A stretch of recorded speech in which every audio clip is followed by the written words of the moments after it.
You will hear a discussion about how digital platforms collect information, build profiles, and influence users' choices. The host, Maya Collins, is joined by 3 guests: data privacy researcher Dr. Lena Foster, behavioral scientist Professor Marcus Hale, and technology ethics specialist Dr. Nadia Rahman.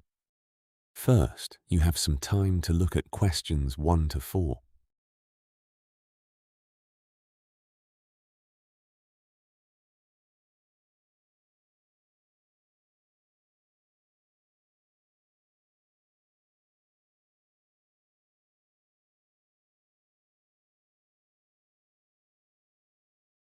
Now listen carefully and answer questions 1 to 4.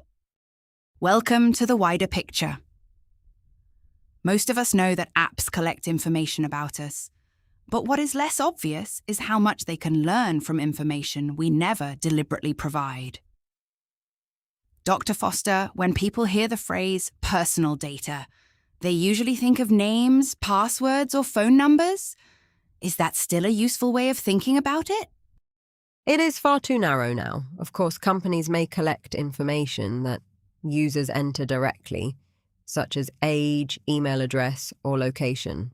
But they can also observe behavior: what time you open an app, how long you remain on a page, which videos you finish, what you ignore, and how quickly you respond to a notification. And individually, those details sound fairly harmless. Exactly. A single click tells you almost nothing. The power comes from combining hundreds or thousands of small actions. A platform can use them to infer characteristics that a user has never stated directly. For example, it may predict that someone is interested in traveling, is likely to buy certain products, or tends to use their phone late at night. So an inference is different from information I actually give the company. Yes, and that distinction matters. You may never tell an app, "I am anxious about exams," but if you repeatedly search for revision advice at 2 a.m, open certain videos, and respond to particular advertisements, a system may place you in a category associated with exam anxiety.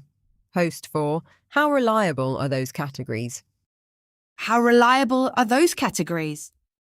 They can be useful statistically, but they should never be treated as perfect descriptions of an individual. Behavior always has context. Someone who frequently leaves an online lesson unfinished may be distracted, but they may also have poor internet access, share a device with a sibling, or simply continue studying somewhere else. The recorded behavior may be accurate, while the interpretation is completely wrong. Before you hear the next part of the discussion, you have some time to look at questions 5 to 8.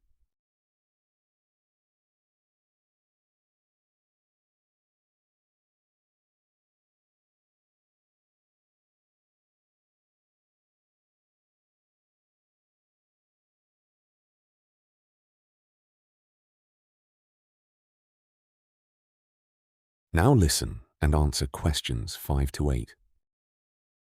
Professor Hale, people often say they like personalized technology because it saves time. Is personalization itself the problem? Not necessarily. Recommendation systems can be genuinely useful.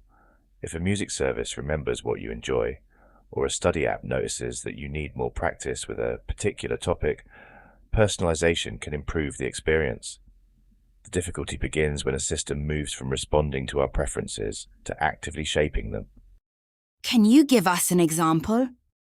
Imagine a teenager watches 2 videos about a controversial issue. The platform notices that similar content keeps the user online longer, so it recommends increasingly dramatic versions of the same idea. The teenager may feel they are freely choosing what to watch, but the range of choices has already been organized by the system. So the influence is subtle? Very. Most people resist obvious pressure, but personalized influence works because it often feels relevant rather than persuasive. If a platform knows when someone is tired, bored, or emotionally vulnerable, it can decide not only what to show them, but when they are most likely to respond. That sounds particularly important for younger users. It is. Teenagers are not incapable of making decisions, but they may be more susceptible to systems designed around immediate attention and reward. That is why simply saying the user agreed is not always enough. Because of those long privacy policies, nobody reads. That is part of it. We should distinguish between legal permission and meaningful understanding. A person may click accept because the alternative is losing access to the service. They may technically give permission for information to be shared with approved partners, but have no realistic idea who those partners are or what they will eventually do with the data. So transparency means more than putting everything somewhere in the terms and conditions. Precisely. Important information should be understandable at the moment a person makes the decision.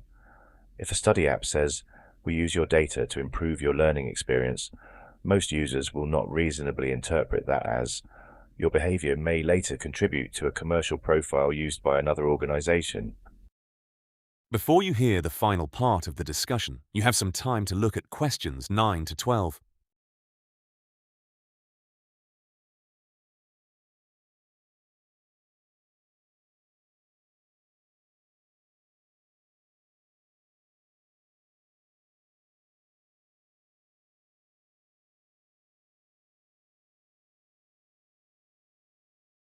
Now listen and answer questions 9 to 12.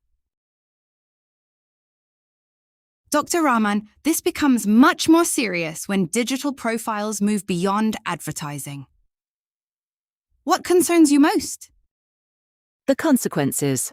We are increasingly seeing automated assessments used in areas such as recruitment, insurance, education, and financial services. Once a behavioral profile begins to influence access to real opportunities, an inaccurate prediction can create genuine harm. Suppose one company collects the data, another company analyses it, and a third organization uses the result. Who is responsible? That is one of the hardest questions. Each organization may try to point to someone else. The first company says, "We only collected the information." The analytics company says, "We only produced a prediction." The final organization says, "We relied on a professional service." If responsibility is divided too easily, accountability can disappear completely. Some companies argue that they remove names before sharing information. Does that solve the privacy problem? It reduces some risk, but it does not automatically make the information harmless. A data set may not contain your name and still be linked to a device, account, or combination of behaviors that makes you recognizable. More importantly, if the profile can eventually be connected back to you and influence a decision about you, the absence of your name is not the end of the ethical question. What about young people? Should the rules be different? In my view, yes. Services used heavily by minors should meet a higher standard. Companies should collect only what is genuinely necessary, explain data sharing clearly, and avoid using educational behavior to make unrelated commercial predictions. A teenager should not have to become a privacy lawyer simply to use a revision app. And if an automated decision affects something important, such as a scholarship or university opportunity, then the individual should have the right to know that automated information was used, to challenge inaccurate data, and to request human review. Predictions should support important decisions, not silently replace judgment. so where should the responsibility ultimately sit?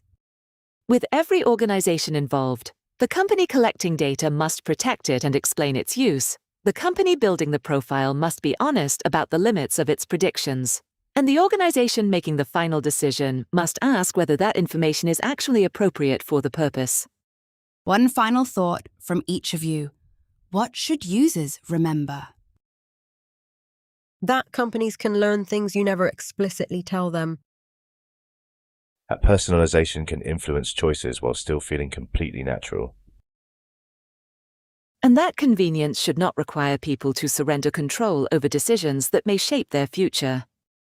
Dr. Lena Foster, Professor Marcus Hale, and Dr. Nadia Rahman, thank you for joining us. That is the end of the listening.